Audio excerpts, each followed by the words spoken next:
Assalamualaikum warahmatullahi wabarakatuh.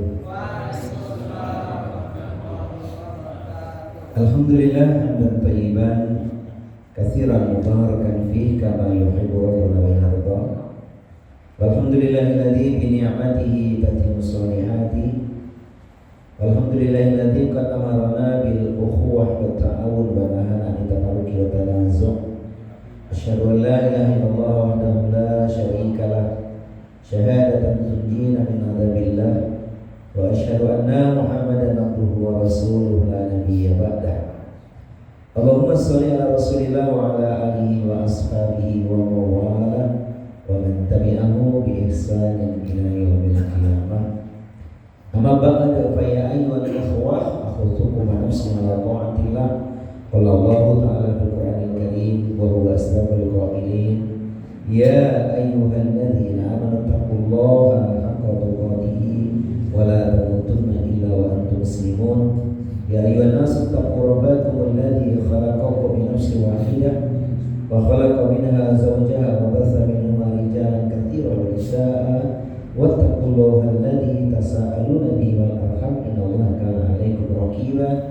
Ya ayyuhalladzina amanu taqullaha wa qulu qawlan sadida yuslih lakum a'malakum wa yaghfir lakum dhunubakum wa man yuti'illah wa rasulahu faqad faza fawzan 'azima.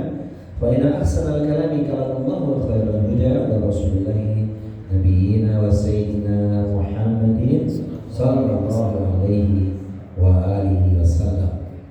Kalimat syukri alhamdulillah setiap saat, setiap keadaan marilah senantiasa kita panjatkan kehadiran Allah Subhanahu wa taala, luasnya nikmat dan karunia yang telah Allah berikan kepada kita tak terhingga, pasti kita tak mampu untuk menghitungnya. Mari kita luruskan niat karena Allah kita bertemu, karena ukhuwah jangan berpisah. Kita hadir di majelis ilmu, semoga Allah turunkan barakah. Amin ya rabbal alamin. Kepada Nabi Muhammad kita bersolawat, mencintainya, mengamalkan Al-Quran dan As-Sunnah agar kita bahagia selama dunia dan akhirat. Amin Allahumma. Bapak sekalian, pencinta ilmu menuju surga. Bulan lalu yang kita kaji apa ya? Ngomongin apa tuh bulan lalu ya? Lupa. Kalau nggak salah kita ngomongin barokah ya Pak ya. Cuma belum selesai ya. Jadi berkah itu segala kebaikan yang bertambah. Terutama 3 perkara, yaitu akidah, 2 ibadah, 3 akhlak. Kita ringkas. Ada amalan-amalan yang mesti kita lakukan. Kalau tidak salah saya baru menyampaikan 5 hal. Pertama adalah istighfar dan bertaubat. Istighfar dan taubat itu membuka pintu keberkahan. Dalilnya sudah dibaca kemarin ya. Kemudian yang kedua yaitu kita buktikan iman kita dengan takwa. Sebab orang bertakwa itu Allah berikan solusi jalan keluar untuknya. Ayatnya nggak asing lagi, wa may yattaqillaha yaj'al lahu makhraja wa yarzuqhu min haitsu la yahtasib. Kemudian yang ketiga yaitu beribadah sepenuhnya pada Allah, sungguh-sungguh kita dalam berdoa. Dan yang keempat berbakti kepada orang tua, sebab keramat yang sesungguhnya adalah orang tua kita. Ridho walidaini wasulullah bisuti walidaini. Dan yang kelima kita sampai pada nomornya yaitu silaturahim. Kalau tidak salah itu ya Pak ya. Nah, kita lanjutkan hari ini di nomor yang ke-6. Sekaligus bagaimana agar amalan kita diterima oleh Allah Subhanahu wa taala. Sebab kita memang punya 3 perkara penting orang beriman. 1, ma'isyahnya berkah, hidupnya penuh berkah. Yang kedua, amalnya diterima. Dan puncaknya adalah husnul khotimah. Untuk husnul khotimah kita kupas di kesempatan insyaallah bulan depan. Insyaallah. Bulan depan belum puasa ya? Belum ya. Bulan depan berarti bulan Sya'ban. Ada amalan khusus yang kita nanti singgung sedikit. Baik, Bapak sekalian, pencinta ilmu menuju surga. Kalau kita ingin barokah, tentu jangan ragu dalam berinfak. Jalan berkah itu memang banyak. Pintunya di antaranya adalah dengan berinfak. Ayatnya gak asing lagi itu, yaitu Quran surat Saba, surat yang ke-34 ayat nomor 39. Wa ma anfaqtum min syai'in fa huwa yuhibbuhu wa huwa khairur raziqin. apapun yang kau infakkan Allah pasti menggantinya, dan dialah Allah sebaik-baik pemberi rezeki. Nah, kisah suatu hari ada bertanya kepada Rasulullah SAW, ya Rasulullah, ayu sedekatin a'dhamu ajran. Wahai Rasulullah, sedekah apakah yang paling besar pahalanya? Mungkin kalau kita ditanya jawabannya sepakat ya. Sedekah yang besar pahalanya membangun masjid, menyantuni anak yatim, syukur sama ibunya. Boleh ya. Terus membangun sarana prasarana umum, misal perbaikan jalan, dan sejumlah amal lain yang kita katakan langsung berhubungan dengan individu atau medan yang pas kita untuk mendistribusikannya. Itu nggak salah sih, nggak salah. Tapi jawaban Nabi ini luar biasa Pak, di luar dugaan. Ketika Nabi ditanya sedekah apakah yang paling besar pahalanya, Nabi tidak menjawab jenisnya, jenis sedekahnya, tapi momentumnya itu yang mahal. Nanti bisa disiapkan terjemahan Al-Quran ya, boleh pakai HP. Yaitu Nabi menjawab, anta saddaqa wa anta sahihun syahihun tahsyal faqra wa ta'ulul ghina. Sedekah yang besar pahalanya itu adalah engkau berikan tepat pada momentumnya atau waktunya. Pertama, waktu sehat. Kita kadang-kadang ketika sehat lupa ya Pak. Badan sehat, tanggal muda, dompet tebal. Sedekah dulu atau mancing dulu ya? Sedekah dulu atau shopping dulu? Nah ini ya Pak. Sisanya baru sedekah. Orang kalau sedang sehat banyak keinginan, lazim, nggak salah.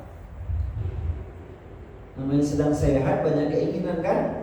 Padahal waktu itulah momentum istimewa sedekah besar pahalanya. Ketika sehat kita kalahkan kepentingan yang lain, sedekah dulu. Ini yang pertama. Anta sadaqa wa anta sahihun, engkau sedang sehat. Yang kedua, syahihun, ketika engkau sedang pelit. Suatu ketika pasti muncul godaan setan untuk kita tidak bersegera berinfak atau bersedekah. Betul atau benar? Suatu ketika kita mengalami itu ya, setan membisikkan kepada kita agar kita nanti dulu, tunda, besok dan seterusnya. Dan itu ayatnya ada Pak. Quran surat Al-Baqarah 268. Asy-syaitanu ya'idukumul faqra wa ya'murukum bil fahsya. Itulah kelakuan setan. Ya. Surat 268 artinya ini. Bismillahirrahmanirrahim. Setan menjanjikan atau menakut-nakuti kemiskinan kepadamu dan menyuruh kamu berbuat keji dan kikir. Sedangkan Allah menjanjikan ampunan dan karunia-Nya kepadamu, dan Allah Maha Luas, Maha Mengetahui. Itu dia Pak. Jadi kalau kita ingin sedekah nggak jadi, waktu itu kita sedang tertipu oleh syaitan, dibisikkan. Kamu masih punya kebutuhan yang lain, nanti dulu. Akhirnya lupa, momen masih lewat itu. Perhatikan Quran surat Al-Baqarah surat 268. Wa anta syahihun. Kemudian yang ketiga, tasyal faqra, ketika takut miskin. Suatu ketika muncul itu, aku saja kan belum kaya, masih banyak kekurangan nih, alias belum lunas. Nah kalau itu muncul karena takut miskin, harus kita lawan. Lagi-lagi itu kelakuan setan. Dan yang keempat, wa ta'ulul ghina, ketika engkau berharap dengan banyak kekayaan, mengukurnya dengan harta orang lain. Aku belum sekaya dia, itu yang kaya bakil, medit, koret, apa lagi sejenis yang sebut saja. Dia kaya tapi pelit gitu. Buat apa kita melihat orang lain? Nah itu yang menyebabkan kita gak jadi sedekah. Padahal pada waktu itulah pahalanya besar. Engkau ketika berharap dengan banyak kekayaan, kau tepis gitu. Masya Allah.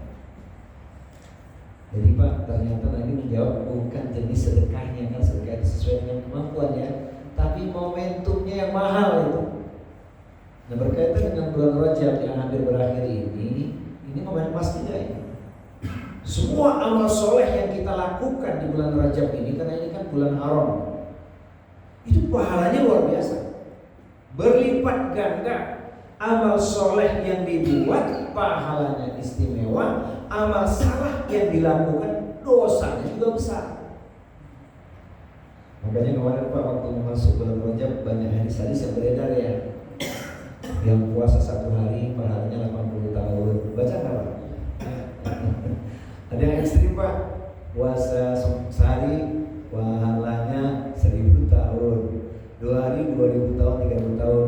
Sebenarnya kalau kita menjumpai hadis-hadis dhaif bahkan palsu itu nggak usah risau. Yang kita kejar bukan pahala sebenarnya, yang kita kejar keridhaan Allah. Nah, tolong dibuka, ini penting supaya nanti kalau ketemu bulan haram Pak, kita tidak mikirin pahala lagi, udah otomatis dalilnya benar, pahalanya besar. Kalau sandaran kita dengan hadis palsu atau maudhu, jadi malah nggak dapat pahala. Aku puasa karena ingin dapat pahala 1000 tahun, nah itu sudah salah itu. Yuk lihat surat At-Taubah, surat 9 ayat 36. Hati-hati.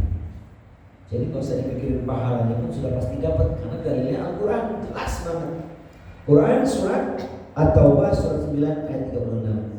Inna iddatash syuhri 12 syahran fi kitabillahi yauma khalaqas samawati wal arda. Terjemahan lengkapnya. Bismillahirrahmanirrahim. Sesungguhnya jumlah bulan menurut Allah ialah 12 bulan, sebagaimana dalam ketetapan Allah pada waktu Dia menciptakan langit dan bumi. Di antaranya ada 4 bulan haram, itulah ketetapan agama yang lurus. Maka janganlah kamu menzalimi dirimu dalam bulan yang 4 itu. Dan perangilah kaum musyrikin semuanya sebagaimana mereka pun memerangi kamu semuanya. Dan ketahuilah bahwa Allah beserta orang-orang yang takut. Nah, itu kan 4 bulan haram. Di Al-Quran tidak disebutkan nama bulannya, tapi di hadis Nabi disebutkan tuh. 4 bulan haram adalah Zulqa'dah, Zulhijjah, Muharram, dan bulan Rajab sekarang ini. Tinggal berapa hari Pak Ustaz? Tinggal besok ya. Jadi momentum pas jangan kita sia-siakan. Pakai ini ayat, selesai urusan. Pahalanya berlipat ganda. Tapi ingat, kezaliman yang dilakukan dampaknya juga berat. Zalim adalah menempatkan sesuatu tidak pada tempatnya. Jangan kita membalas kezaliman orang. Kalau kita dizalimi, maafkan, lautan pahala yang besar. Tapi kalau kita berbuat zalim, wah, dampaknya berat. Khawatir bisa bangkrut. Jadi dikaitkan dengan berinfak, sedekah, amal soleh apapun, momentum di bulan haram itu sangat besar pahalanya. Kemudian yang selanjutnya, nomor yang ke-7 adalah mengiringi haji dengan umroh. Yang sudah haji alhamdulillah, yang belum umroh semoga memberikan rezeki dan kemudahan, amin. Tiap hari Pak bisa umroh Pak, pahalanya dapat senilai itu, tapi tidak menggugurkan kewajiban kita haji dan umroh. Salat subuh 2 rakaat, jangan keluar gitu ya. Tunggu waktu syuruk, salat isra 2 rakaat, masya Allah. Cuma nanti kalau sudah pulang Pak, jangan terlalu gembira. Terus WA sama kawan-kawan, alhamdulillah aku baru pulang umroh. Jangan. Umrohnya di mana? Di Masjid Al-Barakah? Jangan. Pahalanya setelah itu Pak, benar sohi garisnya, tapi tidak menggugurkan kewajiban kita. Kenapa sih harus haji dan umroh? Ya kalau sudah haji ingin haji lagi, sebenarnya kan lebih bermanfaat untuk yang lain gitu. Tabi'u bainal haji wal umrati bainahuma yanfiyanil faqra wa dhunub kama yanfikiru khabatal hadid. Lanjutkanlah atau iringilah haji dengan umroh, karena sesungguhnya keduanya dapat menghilangkan kemiskinan dan menghapuskan dosa. Seperti besi berkarat yang dibakar oleh api, maka rontoklah kotoran-kotoran besi tersebut.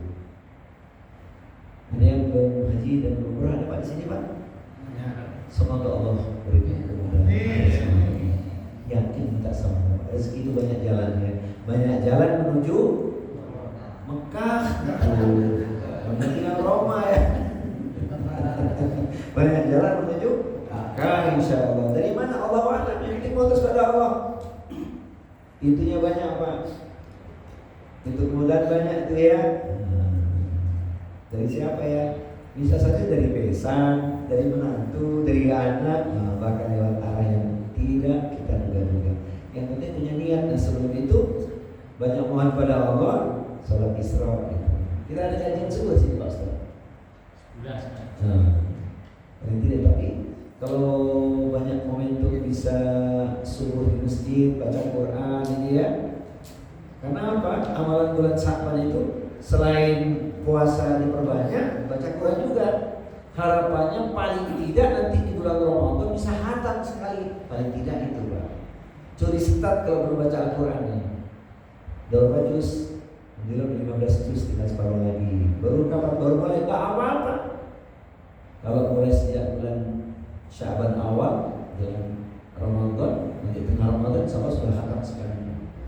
Yang penting sempurnakan ikhtiar. Insyaallah. Ya, ini nomor yang ketujuh saya ringkas. Kemudian yang ke-8, memberi nafkah kepada penuntut ilmu syar'i. Nah ini dia. Ayatnya boleh dibaca terjemahnya untuk baca, yaitu Quran surat At-Taubah juga. Di surat At-Taubah surat 9 ayatnya nomor 122. Perhatikan Pak, begitu dahsyatnya membiayai penuntut ilmu syar'i.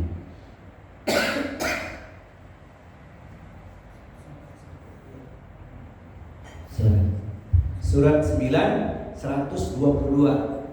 Bismillahirrahmanirrahim. Dan tidak sepatutnya orang-orang mukmin itu semuanya pergi ke medan perang. Mengapa sebagian dari setiap golongan di antara mereka tidak pergi untuk memperdalam pengetahuan agama mereka dan untuk memberi peringatan kepada kaumnya jika mereka telah kembali agar mereka dapat menjaga dirinya.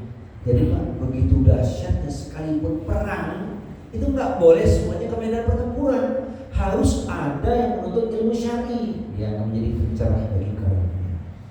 Maka kalau Allah berikan rezeki pada kita, ada kerabat kita yang perlu bantuan untuk dia biaya tolong ilmi, bantu dia. Misalnya pesantren atau di pendidikan agama yang lain, kesempatan emas. Sebagian bapak yang sudah tidak membiayai anak lagi ya, ada rezeki, sisihkan untuk itu barokah luar biasa. Ketika anak itu kita biayai pendidikannya, dia menjadi anak yang soleh, amalannya mengalir untuk kita Pak. Dia jadi anak soleh karena asbab kita. Maka saya sering menyampaikan ke kita, kalau punya anak jangan banyak-banyak Pak. Cukup 2. Cukup 2, 13 saja. Apa maksudnya? 2 anak kandung, 3 anak kandung, alhamdulillah ada rezeki sisihkan buat anak yatim, anak yang tersambung pendidikan agamanya. Keren, masya Allah. Itu jadi ada barokahnya di situ. Dan sudah tidak membiayai anak lagi, karena anak selesai semua barangkali. Nah ini dia. Rutin saja Pak. Niatkan alokasikan untuk itu. Anak itu jadi anak yang soleh, doanya terangkat, mengalir pahala untuk kita. Setiap masjid biasanya ada mengelola untuk santunan anak yatim Ustaz. Ini bagus ini bulan Rajab, nanti bulan Sya'ban, Ramadan. Alhamdulillah insyaallah. Jadi memberi nafkah kepada penuntut ilmu syar'i itu luar biasa barokahnya. Jangan sampai kita sia-siakan. Kondisi yang perang sekali itu tidak boleh semuanya berangkat ke medan pertempuran, harus ada yang menuntut ilmu syar'i. Kemudian yang ke-9 ini Pak, menolong orang-orang yang lemah. Yang dimaknai orang lemah itu di sekitar kita. Perhatikan orang di sekitar kita. Orang ini nggak mampu tapi tidak berkeluh kesah. Karena pengamatan kita kepada dia, maka kita ulurkan tangan. Ada orang yang tidak miskin tapi ngaku miskin, minta-minta. Ada nggak Pak? Ada ya. Tapi ada orang yang tidak punya kemampuan, nggak suka minta dia. Karena pengamatan kita, maka kita beri dia. Ternyata hadisnya ada Pak. peduli pada orang yang lemah di sekitar kita. Hadis riwayat Bukhari. Hal tunsoruna wa turzaquna illa bidu'afaikum. Tahukah kalian bahwa kalian ditolong oleh Allah, diberi rezeki oleh Allah itu karena adanya orang-orang yang lemah di sekitar kalian. Siapa di lingkungan kita? Sebut mungkin penjaga, mungkin tukang angkut sampah, ya.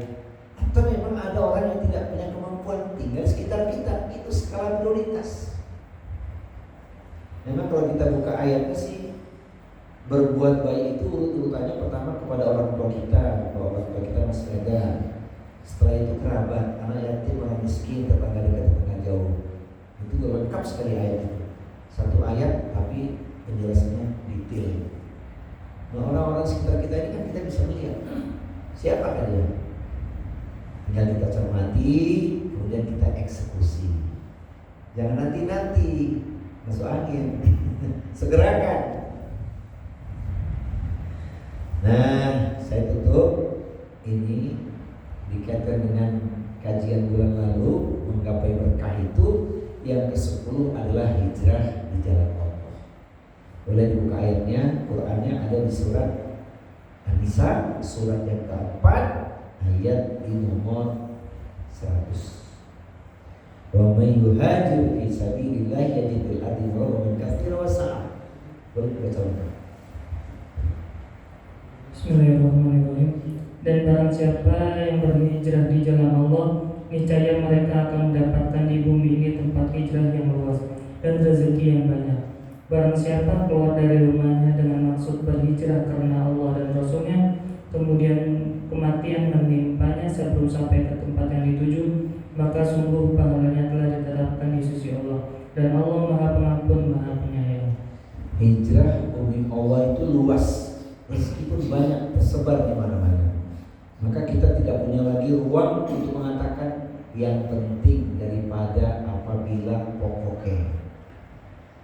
Ini kalau dilanjutin kalimatnya kurang apa ya? Yang penting dapat. Nah, bukan begitu lagi, tapi halalan thayyiban. Gitu kan? Yang penting dapat. Sekarang jangankan cari yang halal, yang haram saja. Sehingga ada ungkapan halal haram hatam. Nauzubillah min dzalik. Padahal orang beriman itu harus makan yang halal. Harus. Quran surat Al-Baqarah, surat yang kedua, ayatnya di nomor 172. Ya ayyuhalladzina amanu kulu min thayyibati ma razaqnakum washkuru lillahi in kuntum iyyahu ta'budun.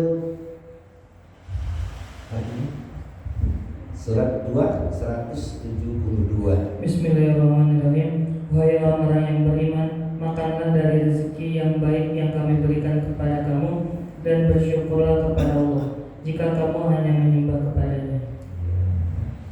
Semoga apa yang kita nikmati semuanya rezeki yang halalan. Itu untuk orang beriman. Padahal ada ayat untuk siapapun. Kalau tadi khusus orang beriman ya. Untuk siapapun aja Allah sudah isyaratkan, perintahkan supaya makan yang halal. Kalau penduduknya makan yang halal, jadinya sejahtera, tidak ada kriminalitas, ya kan? Coba lihat ayat yang di atasnya 168 surat 2. Ya ayyuhan nasu kulu mimma fil ardi halalan thayyiban wa la tattabi'u khutuwati syaitan innahu lakum aduwwun mubin. Bismillahirrahmanirrahim. Wahai manusia, makanlah dari makanan yang halal dan baik yang terdapat di bumi, dan janganlah kamu mengikuti langkah-langkah setan. Sesungguhnya setan itu musuh yang nyata bagimu. Ya, inilah melengkapi kiat agar kita meraih keberkahan. Ikhtiar yang kita sempurnakan. Sekarang di waktu yang tersisa sampai pukul 9, waktu kita 1 jam, kita ingin membahas yang kedua. Pertanyaannya ketiga kan hidup berkah, 2 amal diterima, dan di kesempatan lain bulan depan insyaallah kita ngomongin khusus tentang husnul khotimah. Bagaimana agar amal kita senantiasa diterima oleh Allah Subhanahu wa taala? Tentu tidak mungkin amalan diterima kalau kita tidak punya dasar ilmunya. Harus paham ilmunya. Kita boleh ikut ustaz, ikut kiai, ikut ulama, ikut habaib kalau kita yakin dalilnya benar, kan gitu. Tidak boleh sekedar taklid buta. Itulah gunanya kita thalabul ilmi, supaya nanti kita bisa mempertanggungjawabkan. Jadi amal diterima pertama dengan landasan ilmu, harus ada ilmunya. Begitu dahsyatnya tentang thalabul ilmi, balasannya surga. Jalan mudah ke surga lewat thalabul ilmi. Nah, ayat yang menjadikan warning untuk kita semua supaya berhati-hati agar amal kita diterima, ibadahnya harus benar, paham dengan ilmunya. Dalilnya Quran surat 17. Surat 17 Al-Isra ayat di nomor 36. A'udzu billahi samii'il 'aliim minasyaitonir rajiim. Wala taqfu ma laisa laka bihi 'ilmun. Innas sam'a wal basara wal fu'ada kullu ulaika kana anhu mas'ula. Bismillahirrahmanirrahim. Dan janganlah kamu mengikuti sesuatu yang tidak kamu ketahui, karena pendengaran, penglihatan, dan hati nuranimu semua itu akan diminta pertanggungjawabannya. Alhamdulillah ya Pak ya, kita ibadahnya yakin karena panduannya jelas, kita paham ya. Alhamdulillah. Dalam segala aspek lah. Pokoknya kalau punya landasan ilmu, mudah kita mengamalkan. Sebab ilmu kan cahaya yang menerangi kehidupan kita. Alhamdulillah. Jadi ilmu yang menjadi landasan amal kita diterima dulu. Tidak semua kita lakukan. Maka kita diperintahkan untuk bertanya pada yang mengetahui. Fas'alu ahlal dzikri in kuntum la ta'lamun. Bertanyalah kepada ahlinya apa yang mengetahui kalau engkau tidak tahu. Ini yang pertama landasannya ilmu. Ilmunya karena apa? Karena ittiba. Rewardnya kan dahsyat Pak. Kalau kita ittiba Rasulullah itu, amalan yang kita lakukan kan luar biasa. Dapat dua keutamaan.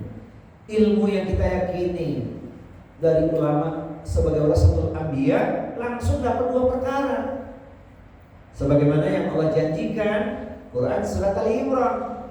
Ini kita ngomongin surat-surat aja dulu Pak ya, surat-surat cintanya Allah ini. Surat Ali Imran, surat yang ketiga, ayat nomor 31. Qul in kuntum tuhibbunallaha fattabi'uni yuhibbukumullah wa yaghfir lakum dzunubakum wallahu ghafurur rahim. Bismillahirrahmanirrahim. Katakanlah Muhammad, jika kamu mencintai Allah, ikutilah aku. Niscaya Allah mencintaimu dan mengampuni dosa-dosamu. Allah Maha Pengampun, Maha Penyayang. Dua Pak dapatnya Pak, satu dicintai Allah, dua diampuni Allah. Sebenarnya kita kejar di dunia ini cuma dua itu, dicintai Allah dan diampuni Allah. Bayangin tuh kalau Allah sudah cinta kepada kita, ya, apakah nikmat? Maka jangan sekedar kita mencukupkan ibadah yang fardhi saja atau yang wajib saja. Jangan. Sebab yang wajib itu pun kadang-kadang nggak sempurna atau kurang. Tambah dengan an-nawafil. Ini sebenarnya saya ingin menambahkan sedikit dikaitkan dengan Isra Mi'raj ini ya. Tapi saya ngomongin sedikit aja. Mungkin saya sangat panjang gitu Pak. Maksudnya apa? Ibadah fardu kita itu kurang, baru menggugurkan kewajiban. Contohnya sholat ya. Sholat kan sudah dapat penekanan khusus tuh. Rasul mengatakan wala tatrukanna sholatan maktubatan muta'ammidan fa inna man taraka sholatan maktubatan muta'ammidan faqad buri'at minhu dhimmatullah. Jangan kau tinggalkan sholat wajib lima waktu dengan sengaja, karena barang siapa yang meninggalkan sholat wajib lima waktu dengan sengaja, dia tidak mendapat jaminan atau perlindungan dari Allah. Apa nggak ngeri orang yang meninggalkan sholat itu Pak? 17 rakaat itu. Sekarang kita tanya Pak, setelah kita akil balik, ada nggak kira-kira sholat yang kita tinggalkan? Setelah kita ingat balik, Pak, ada nggak sholat fardu yang kita tinggalkan? Sengaja atau tidak lah? Berapa kali, Pak? Bisa ngitung nggak tuh? Nggak bisa, termasuk saya lagi. Iya serius, Pak. Gimana tuh nutupnya itu, Pak? Habis sholat isya kita isya lagi, capek nggak, Pak? Besok habis sholat subuh lagi untuk mengkodok sholat kita itu. Habis duhur lagi kita, habis asar lagi. Habis maghrib lagi, isya lagi, capek, Pak. Kira-kira kalau kita lakukan itu ikhlas nggak? Padahal la yukallifullahu nafsan illa wus'aha. Masa lalu telah berlalu, udah lewat, Pak. Gimana Pak caranya, Pak? Ada ulama mengatakan kebolehan untuk mengqadanya, tapi jangan jadi beban. Berat. Selain bertaubat kita, Pak, taubatan nasuha, kan ada an-nawafil yang jumlahnya jauh lebih banyak dibandingkan yang wajib, kan? Ya enggak? Coba kita hitung itu. Qobliyah ba'diyah di total 12 rakaat. Qobliyah subuh 2 rakaat, qobliyah zuhur 4 rakaat, ba'diyah zuhur 2 rakaat, ba'diyah maghrib 2 rakaat, ba'diyah isya 2 rakaat. 12. Kadang-kadang kita masih ada waktu sempat sebelum asar masuk kita syukur wudu atau tahiyatul masjid. Maka kalau di total general sebenarnya Pak idealnya kita sehari semalam itu 50 rakaat. Serius, coba ya 17 rakaat sholat fardu. Rawatib qobliyah ba'diyah 12, 29, tahajud witir 11, 40, duha 24 ya, 44. Yang itu jelang zuhur, jelang asar kan nggak ada qobliyahnya tuh. Kita kan boleh incita, sholat sunnah mutlak bisa, tahiyatul masjid bisa, syukur wudu bisa, dapat 50 rakaat. Ya kan? Pertanyaannya kira-kira istiqomah sehari semalam 50 rakaat ringan, enteng, gampang atau mudah? Gimana Pak kira-kira, Pak? Serius nih, Pak. Prakteknya 50 rakaat sehari semalam dengan yang fardu, prakteknya ringan, enteng, gampang atau mudah? Insya Allah mudah ya, Pak. Karena ingat dulu loh, sholat-sholat kita pernah tinggalin itu loh. Caranya itu sebenarnya. Coba kalau harus mengkodok, berat, berapa rakaat pernah kita tinggalkan.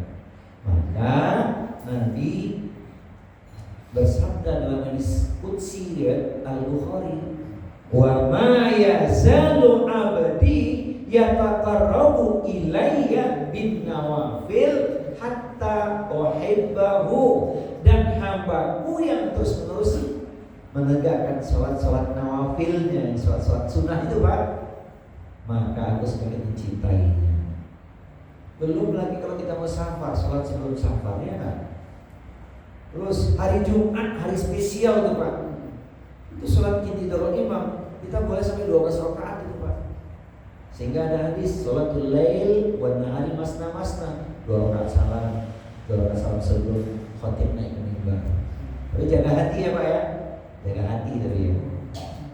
Bukan karena ingin dapat sanjungan atau pujian, insya Allah karena Allah. Ingat dosa-dosa kita itu. Itulah caranya. Dapat kita cintanya Allah, dapat pula kita ampunan Allah, karena itu yang kita kejar. Dan Jumat datang lebih awal, jangan belakangan. Sempatan tuh tidur imam itu, Pak. Minimal masuk ke masjid, apa 8 rakaat lah, 2 rakaat salam. Niatnya itu, intidharul imam. Masya Allah. Belum lagi sekali seumur hidup sholat tasbih, ya enggak? Kalau di masjid tertentu, Pak, dia buat ada yang sebulan sekali, ada yang 2 bulan sekali. Masya Allah, itu luar biasa, Pak. Hadisnya sahih gitu. Ya. Belum sholat sunnah mutlak ketika kita butuhkan. Terus waktu ketika kita umroh, Pak, keumuman dalil kan? Apa itu? Sholat di masjid Haram 100.000 kali, di masjid Nabawi 1.000 kali. Itu umum dalil, Pak. Maka kalau di sana kita banyak sholat kan, 2 rakaat salam, 2 rakaat salam. Nanti waktu pada pelaksanaan sholat amwat mayit kita menyalakan uang. Nah ini yang saya maksudkan. Jadi ada ruang bagi kita dengan ilmu. Semakin kita paham bisa mengcover menutup kesalahan-kesalahan kita. Jadi pertama, amal diterima karena landasan ilmu, yakin beribadah. Nanti khusus puasa di bulan Sya'ban, karena kita tinggal 2 bulan lagi. Besok terakhir ya Pak Ustaz. Besok terakhir setelah itu kita masuk ke Sya'ban. Nabi mencontohkan banyak puasa. Silahkan Pak banyak puasa. Belum pernah melakukan puasa Daud, coba sebulan di bulan Sya'ban. Yang penting nanti tidak wisol, tidak nyambung sampai bulan Ramadan, mesti ada jedahnya gitu aja. Sehari puasa, sehari tidak gitu kan, keren. Nabi memang mencontohkan di bulan Sya'ban banyak berpuasa. Ilmunya itu plus tilawah Al-Quran. Masya Allah. Ini yang pertama, agar amal kita diterima oleh Allah Subhanahu wa Ta'ala. Kemudian yang kedua, tak syak lagi Pak, amal apapun mesti landasnya karena Allah, ikhlas lillahi ta'ala. Jangan kira semua orang yang sholat itu karena Allah Pak. Sampai ditegur di Al-Quran itu disebutkan orang-orang munafik itu sholatnya bukan karena Allah. Jadi kita lihat Al-Qurannya, surat 4 An-Nisa. Perhatikan, orang munafik itu sholatnya karena punya tujuan riya, ingin dipuji manusia. Ayatnya 142. Wa idza qamu ila sholati qamu kusala yura'una nasa wa la yadhkuruna Allaha illa qalila. Dibaca lagi. Bismillahirrahmanirrahim. Sesungguhnya orang munafik itu hendak menipu Allah, tetapi Allah lah yang menipu mereka. Apabila mereka berdiri untuk sholat, mereka lakukan dengan malas. Mereka bermaksud ria, ingin dipuji di hadapan manusia, dan mereka tidak mengingat Allah kecuali sedikit sekali. Hati-hati ya Pak ya. Ada orang munafik sholatnya karena mengikut santunan atau pujian. Ini kan menurut kita Pak. Oleh karena itu, agar kita dibebaskan dari benih-benih kemunafikan, kita semangat menjaga sholat fardu berjamaah itu benar-benar karena Allah. Terus 2 waktu yang luar biasa, Isya dan subuh. Karena ada dalilnya. Inna afqala sholatin 'alal munafiqina sholatil isya'i wa sholatil fajri walau ya'lamuna ma fihi bala atau huma walau habwan. Sesungguhnya sholat yang paling berat bagi orang-orang yang sudah terkena benih-benih kemunafikan, mereka tak mau lagi sholat isya dan sholat subuh berjamaah di rumah-rumahnya Allah, surau, masjid, apalagi yang ibadah sholat, surau, masjid, musola, dilanggar nggak boleh Pak. Iya. Yang boleh di dalam langgar ya. Di langgar nggak boleh ya. Padahal seandainya mereka memahami akan keutamaan dalam 2 waktu tersebut, Isya dan subuh, niscaya mereka akan melangkahkan kakinya sekalipun dengan cara merangkak. Semoga Pak istiqomah kita Pak. Walaupun sudah mulai berlangkah kaki, malu, asal beratnya tinggi, nggak apa-apa. Satu langkah kita menggugurkan dosa kita, masuk ke masjid membersihkan dosa kita, keren kan? Masya Allah, dipuji oleh Allah. Masuk ke dalam masjid ingin membersihkan diri. Rijalun yuhibbuna ayyatatahharu wallahu yuhibbul mutahhirin. Di dalam masjid itu ada orang-orang yang ingin membersihkan dirinya. Allah cinta kepada orang-orang yang membersihkan diri, para yang bertaubat. Innallaha yuhibbut tawwabina wa yuhibbul mutatahhirin. Kan itu. Jadi semua kita persembahkan untuk Allah. Ayatnya nggak asing lagi. Kita semua hafal. Iftitah kita baca ya. Inna sholati wa nusuki wa mahyaya wa mamati lillahi rabbil alamin. Quran surat apa Pak? Surat 6 162. Hafal kita ya semuanya. Kul inna sholati wa nusuki wa mahyaya wa mamati lillahi rabbil alamin. Bismillahirrahmanirrahim. Katakanlah Muhammad, sesungguhnya sholatku, ibadahku, hidupku dan matiku hanyalah untuk Allah, Tuhan seluruh alam. Berarti harus ikhlas, harus ikhlas. Apa sih ikhlas yang dimaksud? Ada ungkapan menarik dari seorang Syekh Abdul Qadir Al-Jailani tentang ikhlas. Beliau mengatakan ikhlas itu adalah al-ikhlasu nisyanu ru'yatil makhluk wa muqaddamatu ru'yatil khaliq. Ikhlas itu melupakan pandangan manusia, hanya terikat pada pandangan Allah. Jadi apa dikatakan orang terserah aja. Ada saatnya kita beramal dipuji orang. Ada kan Pak? Jangan kita muncul kebanggaan, ujub, ria, jangan. Biasa Pak dipuji orang itu. Jangan-jangan dia muji kita karena ada udang di balik. Gak apa-apa dipuji orang. Tapi juga yang kedua, jangan kecewa ketika dicela orang. Kita melakukan kebaikan tapi masih dicela orang. Ente bisanya begini doang. Gak apa-apa. Yang kita kejar keridhaan Allah Subhanahu wa ta'ala. Jadi ikhlas itu mudah diucapkan. Apa? Ikhlas mudah diucapkan. Semoga ringan diamalkan. Saya lihat wajah-wajah ikhlas semua di sini. Amin. Sebab kalau ikhlas rugi Pak. Ikhlas ya Pak. Ikhlas. Dan ikhlas itu mesti dilatih Pak. Karena memang setan gak pernah tinggal diam gitu loh. Nah di antara melatih ikhlas itu adalah lupakan kebaikan yang kita sudah torehkan. Jangan ingat-ingat Pak kalau berbuat baik Pak. Pahalanya masih banyak ini Pak. Lupakan kebaikan yang kita buat. Tapi kalau kesalahan yang kita lakukan ya kita bertaubat, kita perbaiki. Kebaikan yang sudah kita torehkan lupakan aja. Supaya apa? Kita tidak tertipu, merasa amal kita sudah banyak.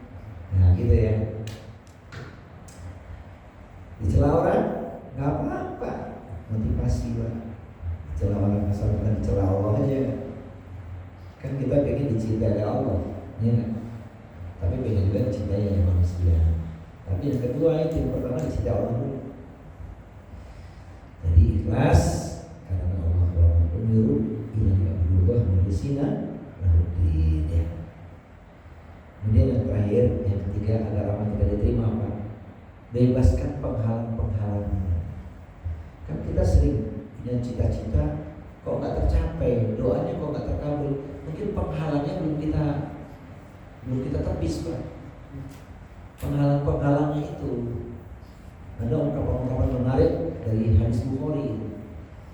Jadi karena amal kita bercampur alias STMJ, sholat terus. Nah, itu penghalang itu Pak. Sholatnya semangat, tapi penghalangnya dilanggar juga. Serius Pak. Penghalang-penghalangnya itu kita hindari. Banyak contoh-contohnya penghalang-penghalang itu. Bahkan kadang-kadang tanpa kita sadari Pak, asbab kita melakukan pelanggaran tersebut, amal kita bisa hapus tuh. Apa Pak? Perbuatan yang dibenci oleh Allah. Inna syirka la dzulmun adzim. Iya, nomor satu penghalangnya itu ibadahnya luar biasa, tapi masih melakukan hal yang dalam tanda kutip, mohon maaf nih. Hati-hati kita, hati-hati dengan perkara syirik itu. Khawatir nanti tidak mendapat ampunan itu. Kalau nggak bertaubat ya. Ini saya ngomongin syirkul akbar, syirkul asgharnya tadi itu riya dan sum'ah itu. Kita sudah paham. Syirik besar itu yang kadang-kadang harus kita perhatikan, jangan sampai terjadi.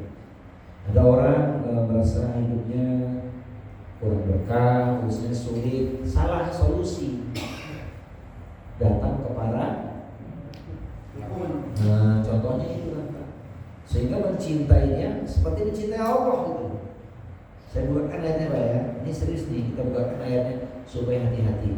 Beda kalau kita datang ke orang soleh yang masih hidup, kiai, ustadz, ulama, baik, orang soleh. Boleh kita datang pada dia Pak, karena dia lebih dekat kepada Allah. Amalannya luar biasa. Pak Kiai, Pak Ustaz, ya Habib tolong doakan saya. Boleh. Ini datangnya salah alamat, suruh bawa ayam. Hati-hati loh Pak, itu Pak, serius nih. Kalau datang kepada ulama, ilmunya jelas, amalannya apa? Amalkan zikir ini bisa. Itu benar. Ada. Terus kesolehan seseorang itu pengaruh. Dulu ketika seorang Umar bin Khattab bingung tak kemana dia minta pertolongan, yang waktu itu ada wabah di Madinah. Ingat dia akhirnya, oh ada paman Nabi namanya Abbas, orang soleh.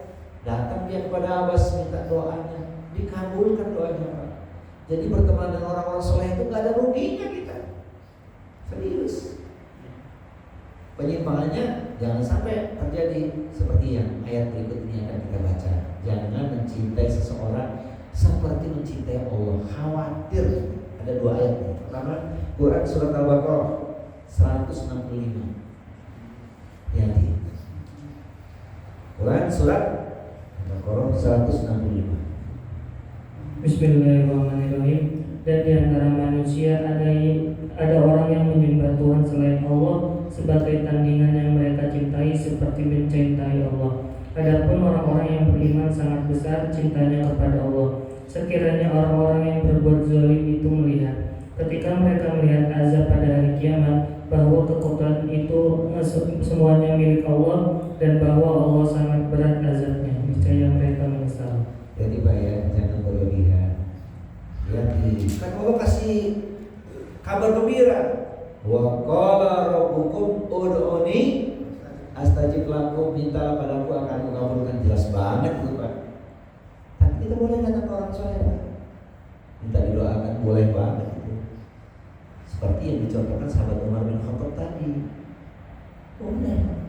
Bahkan orang soleh pun ketika sudah kenal tidak diminta pun sudah mendoakan, karena dia melakukan doanya sebenarnya untuk diri dia sendiri.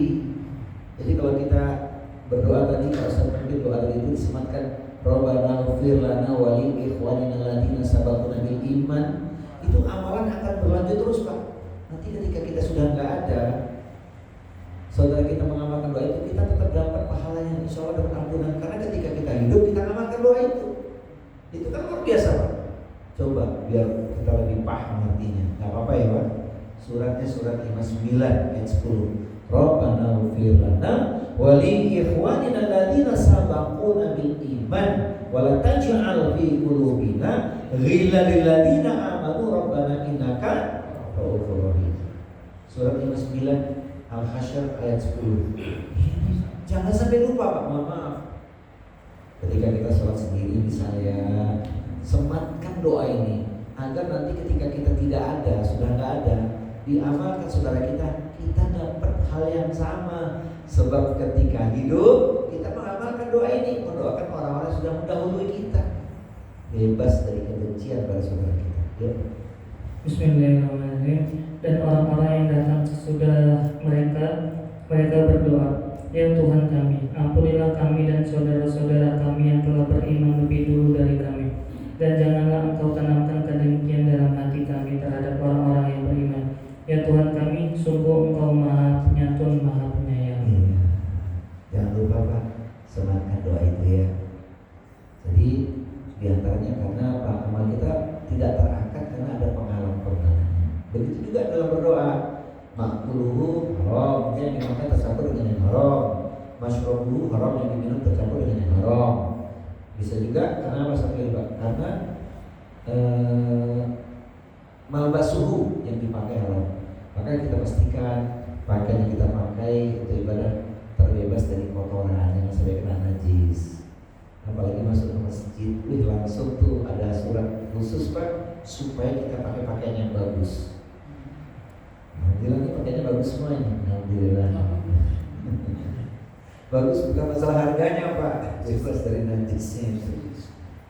Ini pentingnya Pak ya. Hari Jumat jangan sampai hari Jumat anak kita nggak kita kasih tahu sholat Jumat pakai kaos oblong, celananya jeans, jempolnya bolong, kaosnya di belakang ada tulisan. Apa tulisannya Pak? Tulisannya apa? Terlambat sudah. Terlambat beneran dia masuk masjid. Nah ayatnya penting ini. Surat 7:31. Ya bani Adam khudhu zinatakum inda kulli masjidin wa kulu washrabu wa la tusrifu innahu la yuhibbul musrifin. Bismillahirrahmanirrahim. Wahai anak cucu Adam, pakailah pakaianmu yang bagus pada setiap memasuki masjid. Makan dan minumlah, tetapi jangan berlebihan. Sungguh Allah tidak menyukai orang yang berlebih-lebihan. Itu penghalang. Masuk masjid pakai pakaian yang bagus. Masya Allah. Mudah-mudahan Pak yang inspirasi kita. Jadi masuk masjid pakai pakaian yang bagus. Ayatnya agak khusus, luar biasa ya. Terus penghalang berikutnya apa Pak? Yaitu maksiat yang dilakukan. Amal solehnya banyak, tapi maksiat juga. Wah. Nabi mengatakan dalam hadis Bukhari, iyyakum wal maksiata fa inna bil maksiati halasuhtullah. Jauhi olehmu perbuatan maksiat, karena dengan asbab maksiat Allah turun dengan kemurkaannya. Habis amal kita karena maksiat ini. Ya kan? Dosa kecil kalau ditepuk-tepuk jadi bukit dosa kan, apalagi maksiat yang besar. Apa sih maksiat? Maksiat apapun yang melanggar norma agama itu ya maksiat. Apapun itu. Maka kita senantiasa berusaha memohon ampun. Kalau ada dosa ya Allah ampuni maksiatnya. Astagfirullah. Wa atubu ilaih min jamil ma'asi wa dzunub, kan gitu ya. Minta ampun kita kepada Allah SWT. Jadi yang jadi penghalang itu maksiat di antara. Bagaimana amal diterima ya terkikis habis. Mudah-mudahan Pak, dengan poin-poin yang kita kaji malam hari ini kita semakin waspada, hati-hati. Merasa amal kita masih sedikit ya, membandingkan dengan orang-orang soleh itu masih sedikit. Jaga ikhlas kita, dicela orang jangan kecewa, dipuji orang jangan melambung tinggi. Itulah yang paling penting. Jadi esensi di antaranya Isra Mi'raj ini semoga aja agar semakin kuat keimanan kita, karena itu wilayah iman. Terus dimensi Isra Mi'raj Pak ibadah, mungkin contoh ibadahnya juga mesti ke Sidratul Muntaha ya. Kita mi'raj juga Pak, tapi mi'rajnya Pak dengan ibadah sholat yang kita maksimalkan, tambah ibadah sholat kita, karena sholat fardu kita dulu banyak yang sadar tidak kita tinggalkan. Yang ketiga, semoga ibadah yang kita lakukan itu memberikan pengaruh bagi akhlak kita. Akhlak semakin baik, dan kalau akhlak baik, posisi nanti di surganya pun akan semakin baik, insyaallah. Kita sampai di sini dulu nih Pak. Husnul Khotimah belum sempat kita kupas malam hari ini, soalnya kita luaskan di kesempatan yang akan datang ya. Insyaallah. Ini yang barangkali dapat saya sampaikan. Semoga ada manfaatnya khususnya untuk anda pribadi. Kita mengingatkan dalam kebenaran dan kesabaran untuk fastabiqul khairat insyaallah. Demikian Pak Ustaz. Wallahu a'lam bishawab. Ada pertanyaan apa? Atau mau kita tutup doa? Kadang-kadang kita ini mau bersedekah itu mulai-mulai. Jangan pulang nggak sholat, nggak duduk jamaah kita, jangan pilih aja yang sholat di masjid. Nah itu, kadang gimana itu keterangan itu? Apakah kita bebas ngasih ke semua orang? Tapi orang itu ya belum menjalankan perintah Allah gitu lah. Gitu. Gimana keterangannya tadi? Masya Allah. Pertanyaannya dahsyat Pak. Jawabannya singkat atau lengkap? Kelihatannya sudah ngebul ya di samping Pak. Iya. Sedekah itu Pak, kullu amrin bil ma'ruf. Setiap perbuatan baik adalah sedekah. Memang kalau kita lihat ayatnya ada skala prioritas. Skala prioritas itu tidak bisa dinafikan. Siapa Pak? Pertama, kalau ada kerabat kita. Iya. Kalau ada kerabat kita dulu. Memang mungkin ayatnya. Coba dibaca biar asik. Biar kita langsung tahu lainnya Pak. Berbuat baik itu memang ada tahapan-tahapannya Pak. Tetapi ingat, bukan lantas kerabat kita semua gitu loh. Prioritas.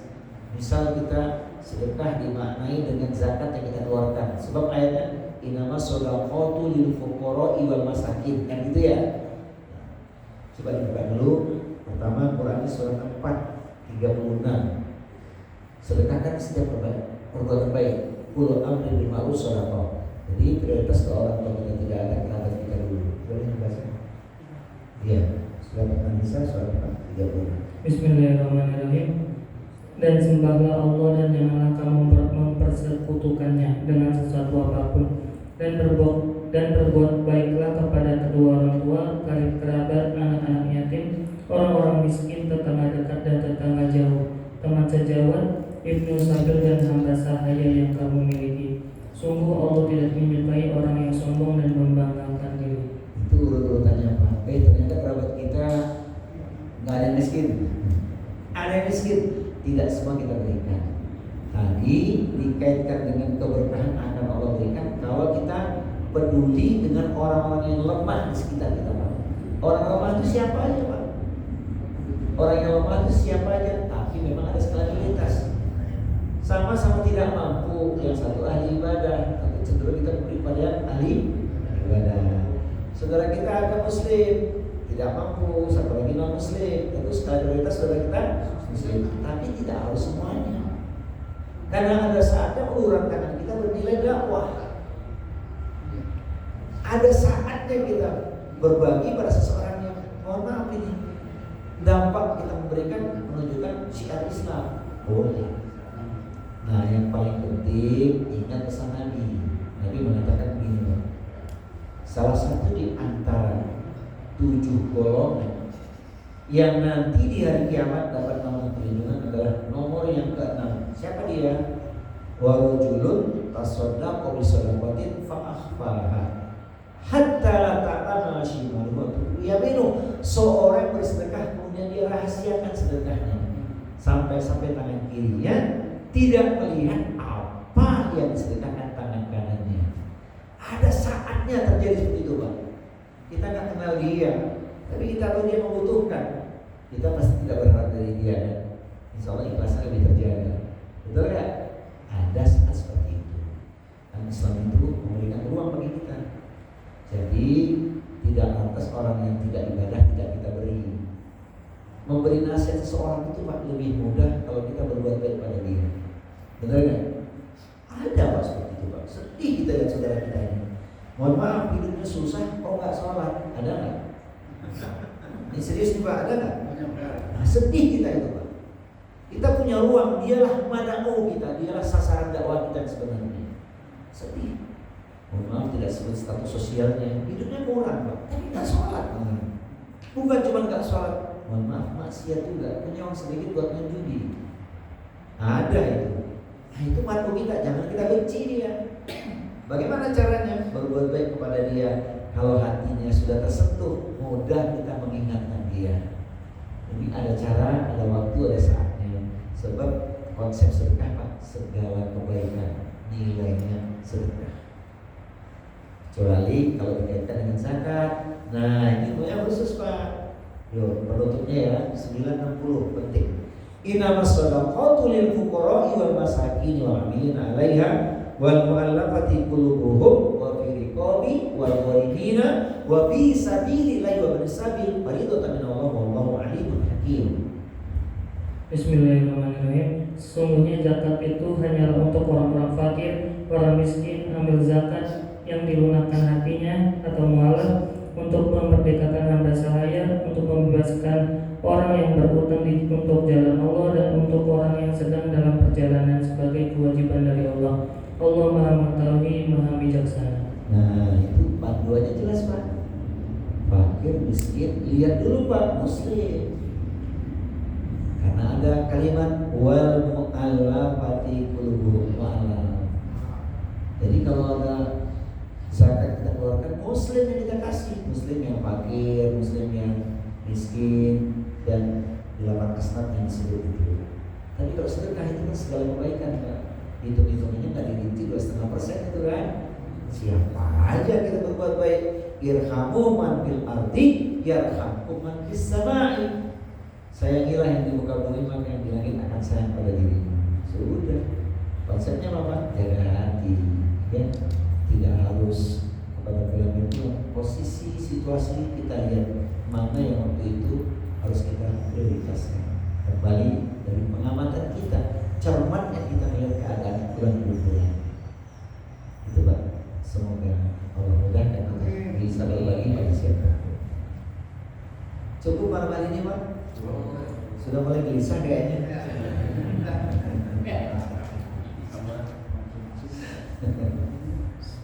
Nah, itu Pak ya. Jadi husnul khotimah kita tunda ya, bulan depan karena itu yang paling penting Pak. Tapi sebelum saya meninggalkan majelis, ingat jangan lupa 3 permohonan ya Pak. 3 permohonan jangan lupa waktu sujud. Maka Pak Imam biasa sujud terakhir agak lama dia dikasih jeda sedikit tuh dibandingkan sujud-sujudnya lebih lama sedikit. 3 permohonan nanti kita kupas Pak. Allahumma inni as'aluka husnal khotimah. Allahumma rizqni taubatan nasuha qabla al-maut. Allahumma ya muqallibal qulub tsabbit qalbi ala dinik. Ketika kita sholat berjamaah ada ruang sedikit di sujud terakhir agak dikasih durasi tambahan. Tapi waktu kita sholat sunnah Pak, nikmatin aja. Kita sholat sunnah mah bebas kita Pak. Setiap sujud setelah baca doa sujud kita itu boleh. Karena sujud adalah saat terdekat kita kepada Allah. Supaya ingin kita nanti meninggal di atas kebiasaan kita Pak. Kebiasaan baik maksudnya. Insya Allah. Ngiri kan Pak? Sedang sujud meninggal dunia, sedang baca Quran meninggal dunia. Masya Allah. Semoga Allah jadikan kita orang-orang yang husnul khotimah. Amin. Itu bocornya sedikit Pak. Nanti kita luaskan karena kita banyak ingat di kawan-kawan kita yang sehat tiba-tiba berpulang ke Ramadan. Kita nggak tahu tentang kehidupan kita. Ya, semoga kita diberkahi Allah dalam umur dan tetap bersahabat ya Pak ya. Walaupun tanggal 14 nanti ada beda pilihan kan. Kita tetap bersaudara. Doakan yang terbaik untuk kita Indonesia. Amin. Demikian jazakumullah khairan katsiran. Kita jumpa lagi di kesempatan bulan depan di waktu dan gelombang yang sama. Jazakumullah khairan katsiran. Syukran katsiran. Wassalamualaikum warahmatullahi wabarakatuh. Alhamdulillah telah selesai pengajian pada malam hari ini. Semoga apa yang kita dapatkan dapat meningkatkan keimanan dan ketakwaan kita kepada Allah Subhanahu wa taala. Marilah kita tutup dengan pembacaan doa kafaratul majlis. Subhanakallahumma wa bihamdika asyhadu an la ilaha illa anta astaghfiruka wa atubu ilaik. Wallahumma fiq lakum wa wassalamualaikum warahmatullahi wabarakatuh.